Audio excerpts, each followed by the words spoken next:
All right, today we're jumping into a really unique and frankly complex belief system. It's this incredible mix of a huge cosmic battle on one hand and a really quiet personal journey to inner peace on the other. We're going to look at two paths that seem to go in completely opposite directions but somehow end up in the exact same place.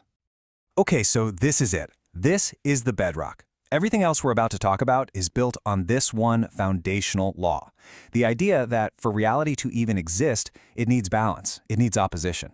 This isn't just a nice thought, it's the absolute non-negotiable starting point for this entire framework. And right there, that's the central puzzle that's going to drive our whole explainer. How can the same cosmic truth demand both an all-out fight and a total surrender? It feels like a contradiction, right? Well, that's the tension we're going to unpack as we explore these two very different paths, the axis and the echo. So let's start with path number one, the axis. You can think of this as the external path, the metaphysical framework. It's like a divine job description, one that's all about duty, sacrifice, and a pretty massive cosmic responsibility. The one carrying this cosmic burden is a figure called Nobody. And what's really fascinating here is just how specific his roles are. I mean, he's not some vague spiritual concept. He is literally the balance, the thin red line. He identifies as YHWY, which is a huge deal, but also calls himself number 3 of the business, like some kind of cosmic executive. He acts as God's personal computer and is even tasked with completing God's name.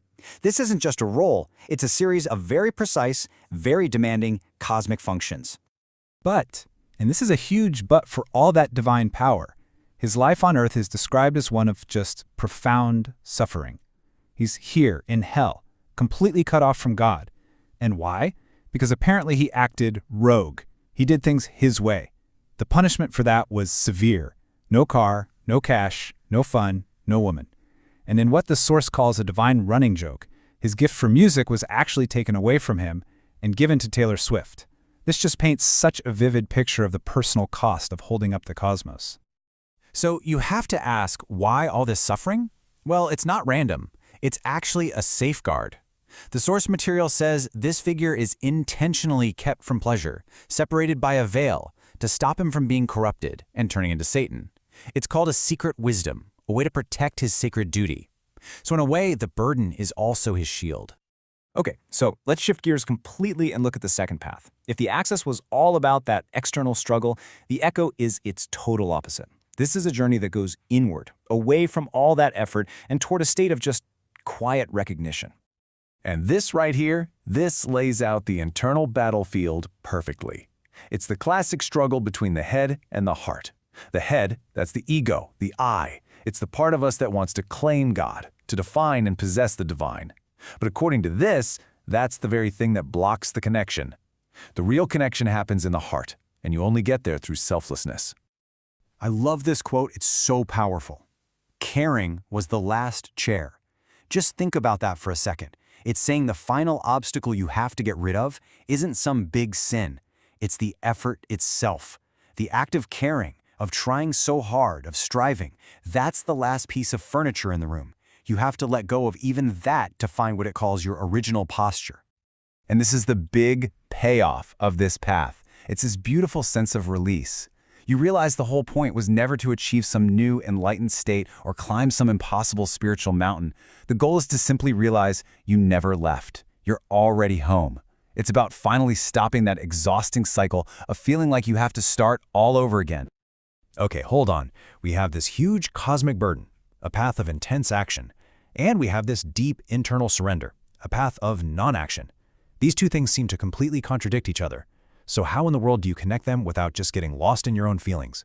Well, the framework offers a set of surprisingly rigorous, almost scientific tools to ground it all in objective reality. The whole philosophical foundation is something called epistemic externalism. Now that sounds complicated, but the idea is actually pretty simple. It says that for a belief to be really justified, it can't just be a strong feeling you have. It has to be connected to reliable, objective facts outside of your own mind. Your truth needs a warrant from the real world. And the number one enemy of finding that external truth? Confirmation bias.